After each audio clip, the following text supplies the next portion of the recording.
দেখো, এককের ঘরে যদি 5 থাকে তাদের বর্গ আমরা কত সহজে নির্ণয় করতে পারি। তো 5 স্কোয়ার তোমরা সকলেই জানো 25, 15 স্কোয়ার তোমরা সকলেই জানো 225, 25 স্কোয়ার তাও সকলেই জানো 625, 35 স্কোয়ার আমরা খুব সহজে বসাতে পারি, আমরা বসাতে পারি 1225, 45 স্কোয়ার এটাকেও আমরা খুব সহজে বসাতে পারি, আমরা বসাতে পারি 2025। তো কিভাবে কিভাবে 55 স্কোয়ার আমরা সহজেই বসাতে পারি। দেখো, শেষে আমরা 25 বসিয়ে নেব, আর 5-এর আগের ঠিক নাম্বারটা ভাবো, 5-এর আগে মানে 5-এর থেকে বড় ঠিক নাম্বারটা ভাবো।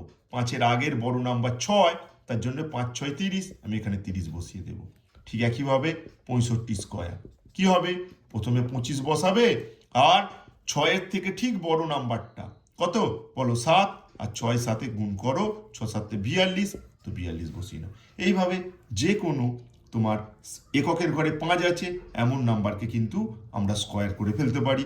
যেমন ধরো তোমার 105, এর স্কোয়ার কত হবে, তো প্রথমে তো 25 বসাবো, আর 10-এর ঠিক এক ঘর আগের বা বড় নাম্বারটা কত, 11, 11 আর 10 গুণ করলে কত হয় 110, আমি এখানে বসিয়ে নেব 110।